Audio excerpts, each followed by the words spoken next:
Chi-Hai-Movement.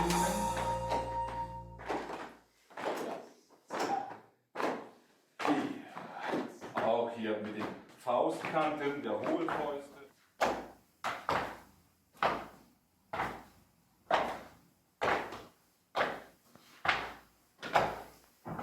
Bauchbecken. Ja, der Po senkt ein bisschen, die Beine sind locker. Ja, genau. Und dieses Gefühl, als ob der Bauch was wirft. Bauchtanz, hoch.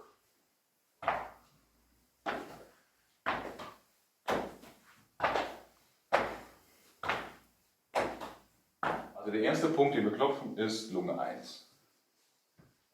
Schaut mal, wenn ihr den Arm so ausstreckt und so tut, als ob ihr etwas gegen einen Widerstand drückt, entsteht hier so ein hohles Dreieck. Ja. Genau. Wenn ihr den Arm runterlasst, ist es nicht mehr ganz so hohl, aber immer noch weich. Ja.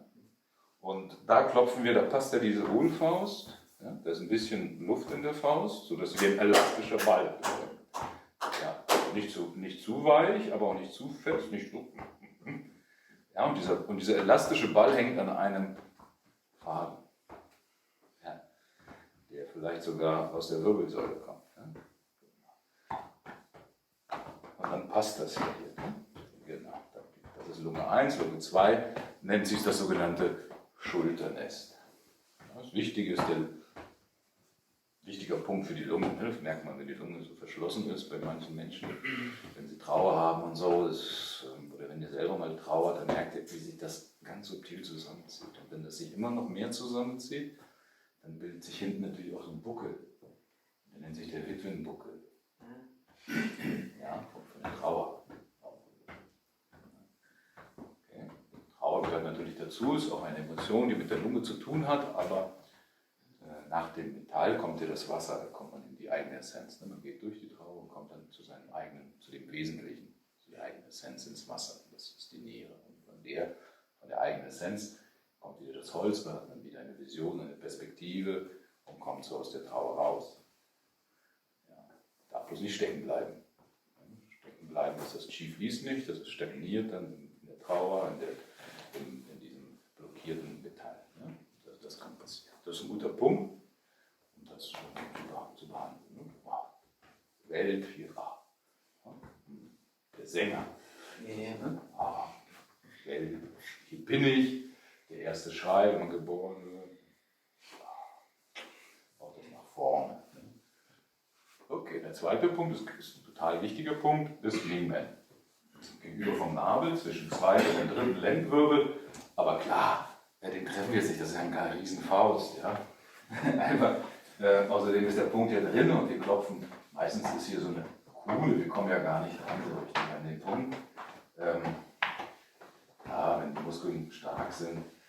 Aber die Vibration geht ja in den ganzen Bereich. Das ist der Mingmen oder Tor des Lebens, Tor der Bestimmung.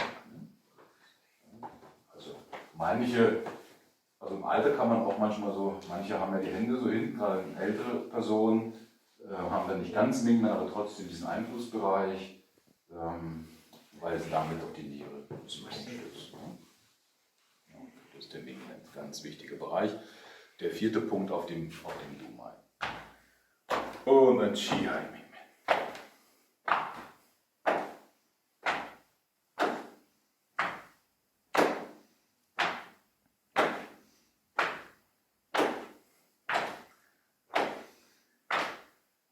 Becken ist ja frei, die Füße aber fest, nicht so die Füße. Ne? Knie sind relativ locker hier. In der Mitte das Zentrum ist präsent. Die Becken ist aber locker. Also nicht präsentes Becken, hartes Becken, Eisenhüfte und dann im Zentrum ist nichts. Genau umgekehrt. Hüfte frei, Zentrum knackig. Sehr gut. Und dann müssen wir nichts weiter machen als das Zentrum werfen. Und uns ein bisschen setzen. Und durch das Setzen kommen die Fäuste wieder zurück. Hinten Mingmen. Ja, richtig schön, als ob wir werfen. Setzen. Ne? Dynamisch und dann ein bisschen in die Stabilität. Und da ist ein Punkt, da ist die Faust so groß. Du hast eine ganze Reihe von Punkten. Ja. Die Daumen ist auf Nabelhöhe. Eigentlich ist das so diese faustgroße Dantien für Anfänger. Ne? Groß, das passt auch hier. Und dann ist ja darunter der wichtige Punkt Chi-Hai. Aber da kommt auch noch andere Punkte, Renmai 5, Renmai 4, die alle im weitesten Sinne vorne das Dantien mitbilden. Und das kriegst du alle. Und links, rechts kriegst du auch noch etliche Punkte von der Nierenleitbahn, vom Magen. Also, ja, also sind wir ja, viele fliegen mit einer Klappe. Ja. Und nicht zu zimperlich, nicht so, wenn es nicht weh tut. Also ein normaler, gesunder Mensch sollte so ein nicht zu weiches, nicht zu festes Zentrum haben, sondern so ein elastischer Ball, der auch so ein bisschen aufgeblasen ist. Ne? Und so ist das. Du klopfst auf diesen Ball und diese Hand fliegt eigentlich schon fast raus. Ja. Und es darf ein bisschen ziehen, ein bisschen brennen. 1000 Nadeln nennt sich das. So 1000 Nadeln. Ja? Und die Vibration von der hinteren Hand und der vorderen Hand, die treffen sich im Dantian, in der Mitte. Ja? Und das Ganze sollte vibrieren, fast wie eine Trommel, die du schlägst. Ne? Bum, bum. Ja, wenn du es gut machst, noch stärker machst, dann über deine Füße breitet sich die Vibration über den Boden aus. Ne?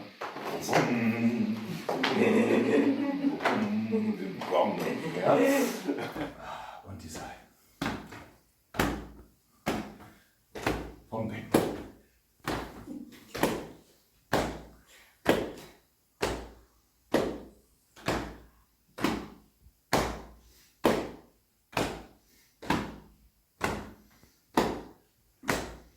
Kopf bleibt ja fast ruhig und ihr seht das Becken unter dem Kopf hinweg, zusammen mit den Schultern. Einfach diese Stütze, die hier ist, wegnehmen und auf die andere Seite gehen. Es ist auch schön, wenn man den Blick gerade hält, also nicht so drehen. Irgendwie in der Seite bleiben. Ja, und dann natürlich, da kommt man ja nicht hin jetzt. Ne? Also da, wo der Arm fällt ja jetzt natürlich hier hin und ja, aber das Becken raus in die andere Richtung. Hier, Becken raus. Wenn du schaffst. Ja. Also schaut mal her, das ist wie so ein Pendel, das haben wir doch gleich beim Drehen. Das ist wie ein Pendel. Hier ist das Pendel befestigt. Ja. Das ist ruhig. Das ist sozusagen die Uhr. Das Ziffernblatt. Ja. Und das Pendel pendelt einfach. Tick, tack, tick. Nimmt mal die Hände so kurz unter die Hüfte. Die sind die Rollhügel, die ist fest, da ist fest, da sind die Beckenkämme und dazwischen ist so ein bisschen weich, das Hüftauge. Ja, also unter den Beckenkämmen, da sind die Beckenkämme. Ja. Dann merkt ihr ja, wenn ihr da einfach weg, dann entsteht so eine Vertiefung. Ja, genau. Ja. Ja, genau. Ja. Das ist schön, ne? Weil dann die ganze Becken mal seitlich bewegt. Ja, mehr müsst ihr gar nicht machen. Die Schulter nochmal schön entspannen, dass die Schulter mit dem Becken bewegt und der Kopf ruhig bleibt, dann dehnt ihr die Schulter. Ne? Ja, sehr schön. Und dann die Arme ist ja nicht viel mehr, dann müsst ihr das Gleiche machen und die Arme fallen lassen. Ja, genau. Ja, sehr schön. Ja, ist okay. Und wenn es dir hilft, mach erstmal das. Also wenn dir erstmal nur die eine Seite und die andere hilft dir, so ein bisschen dies zu verstehen, machst du einfach erstmal nur eine Seite. Ne? Und einige klopfen irgendwie so, oft nur auf einer Seite setzen, aber eine Seite klopfen sie richtig und die andere wollen sie mit der Faust irgendwas machen. Ja? Keine Ahnung wieso. Also mit dieser Innenseite der Faust. Ne? Und über dem Beckenkamm, also da wo man diese Fettpolsterchen hat meistens, wenn es ausgehungert ist, genau darüber. Ja, bisschen drüber beginnen schon die Rippen, ja, genau auf der Mittellinie. Schaut, dass ihr das nicht zu weit hinten seid, ne? Genau auf der Mittellinie, hier der Seitenlinie. Genau. Auch wieder mit der Hohlfaust. Und normalerweise kommt man da ja nicht schlecht ran. Ja? Wenn wir aber das Becken nach außen, merkt ihr, dann wird die Hand. Ja, genau. Ja. Und der zweite Punkt, den wir klopfen auf dieser Bahn, ist auch wieder ein Gallenblasenpunkt. Gallenblasen Leitbahn beginnt ja am Auge, Gallenblase 1, und läuft so zickzack im ganzen Kopf, über die Halsseite, über hier. Ja, den Punkt kennen viele, auch ein Gallenblasenpunkt, und Kopfschmerz. Ja, das hängt alles zusammen, diese seitliche, auch wenn es eng wird. Oh, das war ja diese Kopf, also Gallenblase, die Gallenblase ist blockiert. Ja. Und dieser Punkt liegt ganz einfach, wenn ich die Hände seitlich nehme, da wo der Mittelfinger, ja, auf der Höhe, und so ein bisschen, hier ist so der Muskel, seht ihr das so, und dazwischen gibt es zwischen den beiden Muskeln so eine kleine Vertiefung. Also der ist so ein bisschen, wo die Hosennaht ist. Ne? Jetzt habe ich keine, aber so die Generalstreifen früher, oder bei Adidas Hosen oder so, keine Werbung. Ja, auf der Seitennaht. Ne? Das spürt ihr auch. Wenn man da reindrückt, das ist auch dieser Pferdekuss. Früher gab es auch im Schulhof Pferdekuss. Das ist keine Blase 31. Ja, und wenn wir machen das ja nicht aus dem Brustkorb, sondern nehmen wir das Becken, dann merkst du, da fällt ja, der fällt ja von alleine dahin. Und der fällt ja dann auch mehr oder weniger auf in die Gegend.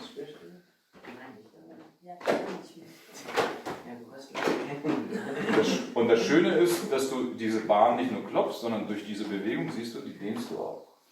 Hier dehnst du genau. In die Gegenrichtung dehnst du den Hals und die Schulter lässt du los. Da dehnst du hier die Leitbahn und hier dehnst du die Hüfte. Ne? Kannst auch erstmal so beginnen, indem du das Becken bewegst. Wichtig ist, versuch nicht zu hoch zu kommen, weil du dann die Schulter anziehst. Ja, so locker. Ja. Okay. Und eigentlich musst du gar nicht zielen, wenn du so fallen lässt. Die fallen schon. Ja, genau. Becken, das lockere Becken ist hier der Schlüssel. Dass ich das Becken bewege und nicht. Oder einige machen schon umgekehrt. Und dann dreht sich auch der Kopf, ne? Weil der Kopf so natürlich ausruht. Das ist aber keine automatische Bewegung, die muss ich ganz viel machen. Das sieht doch ein bisschen komisch aus und unbequem. Ja. Also besser ist ganz und lockere Hüfte, ne? Das mal zur Seite. Die Wirbelsäule wird ein bisschen aktiviert, der Hals, die seitliche Halsbewegung, ja, perfekt. Also der Kopf, kannst du dir vorstellen, da bleibt, die Füße sind fest und der Kopf an der Spitze, ja. Diese. Und dazwischen bist du wie eine Gitarrenseite, die spielt. Und Leiste, Po. 1, 2, 4, 1, 2, 1, 2, 4, 1, 2, 4. Und dann haben wir noch ein paar Punkte. Dieser Leistenpunkt ist eigentlich hier so Magen 30, aber der ist jetzt gar nicht so sehr gemeint. Einfach die Leiste, da geht ja ganz viele Leitbahnen, gehen hier durch und ganz viele Punkte auch. Und einfach die Mitte der Leiste, nicht zu hoch, nicht zu tief, so ungefähr die Mitte der Leiste. Da wo auch die Arme, siehst du, die fallen hier. Ja, auch schön und lockere Schultern. Ja, bisschen leicht hoch, so ein bisschen lüften, umso mehr kann man dort. Ja, genau. So. Bumm, und dann merkst du, so macht ein bisschen vibriert. Und der zweite, den wir hier klopfen, wir machen hier 1, 2, 3, 4, ja, da passiert eigentlich ganz viel, was wir machen. Guck mal, indem wir die Knie hier zusammennehmen, stabilisieren wir einerseits unseren Stand, andererseits drücken wir hier Leberpunkte und den Beckenpunkt und drücken den Beckenboden. Dadurch noch ein Punkt, das rennen wir ein zu hier. Und dann kommen die Punkte raus, die sind so, hier sind sie ein bisschen hohl. Hier ist wieder so eine Hohlstelle. Bisschen 45 Grad, ja. So, da kommt man ja rein, ne? Das ist so eine tiefe Stelle, diese Po-Grube. Und wenn du die Füße aber die Knie zusammennimmst, ja, und hier schließt, dann merkst du, da ist ein Knochen plötzlich, nämlich der Rollhügel. Und der gibt von hinten so einen Widerstand, auf den kann man gut drauf. Ne? Da kommt so richtig drauf. Dann merkst du auch ein belebendes Gefühl. Ja, also diese Bereiche hier, diese Bahn wird freigeklopft. Und dann zusammenlegen.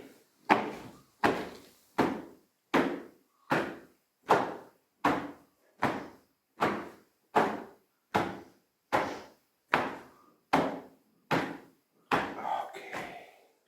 Das ist ja der Magen 36. Also entweder nimmst du einfach die 4 Finger unter dem Knie, ja, und gehst dann in Daumenbreite neben das Schienbein nach außen, da. Ah, okay, habe ich gut getroffen, ich merke das richtig, es zieht sogar bis in den Rücken. Oder du legst einfach die Hände so aufs Knie, das passt, ja, kann man eigentlich nicht viel falsch machen, der Mittelfinger ist auf dem Schienbein. Und wenn du jetzt normale Hände hast, lockere Hände, dann wirst du mit dem Ringfinger auch auf diesem Punkt landen. Ja, genau. Das ist ein sehr wichtiger Punkt, Magen 36, Zhusang Li, ein 3-Meilen-Punkt. Ist für Ausdauer, Körperkraft, Verdauung. Und schaut mal her, wie das macht. Also nicht einfach so, sondern ihr setzt euch wieder in dieses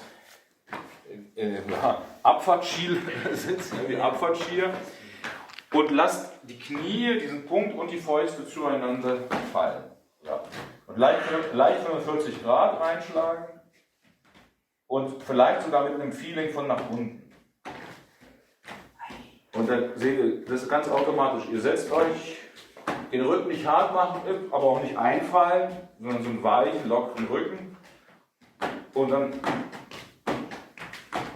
Und das kann schon mal kräftiger, einfach das Gewicht der ganzen Arme da rein.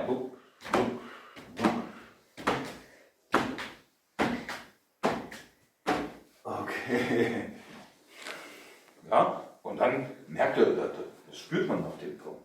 Ja, es ist auch so ein bisschen warm und da ist was. Und das ist auch so eine Kraft, die macht einen so ein bisschen. Ja, okay, wo ist der Baum, den man ausreißen kann. Das ist Magenkraft, ne?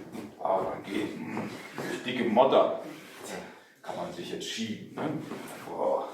Ja, durch nassen Sand, durch Grabe. Ja, das ist ein ganz wichtiger Punkt. Okay, das waren die Punkte. Magen 36, ne? Genau. Also, was hatten wir? Die hier, Lunge 1, Mingmen, Lumai 4. Dann klopfen wir Qihai Mingmen. Und das ist natürlich nicht nur das Klopfen, was hier wirkt. Also die gesamte Lockerheit, die Zentriertheit, Himmel, Erde, lange Wirbelsäule. Hier werden auch die Schultern frei. Bitte nicht so klopfen, ja? Dieses Schieben, ne, von Armmuskeln, sondern wirklich von den Füßen übers Becken in die Hände. Also passiert viel mehr als nur Klopfen hier. Dann hatten wir die seitlichen, die Gallenblasenpunkte. Ja. Kopf hoch, aber die Schultern schön und das Becken frei. Ja, wunderbar. Und das darf auch mal prickeln. Das ist auch richtig. Und wenn ihr richtig klopft, dann merkt ihr, das ist wie Champagner so. Das ist Holzenergie, Gallenblasenenergie, die löst sich. Dann hatten wir Leiste, Guangtiong, diese Gallenblase 30, Po-Punkt, und dann 1, 2, 4. So, und am Ende Zhusang Li, faustbreiten Stand immer. Okay, und einfach auch hier mit den Faustkanten der Hohlfäuste, lockere Schultern, Ellbogen, lockeres Kreuzbein, Becken. Genau, okay. Ja. Und wenn ihr dann, danach ist wichtig, wieder ruhig zu stehen, bisschen sitzen, zack, Erden, Zentrum und die alle Punkte nochmal wahrnehmen, was da passiert ist. Ne? Wenn ihr gut geklopft habt, dann spürt ihr, dass Bewegung im Körper. Und danach kann man auch nochmal den Hauptpunkt, den wir haben im Qigong, das ist das untere Dantian.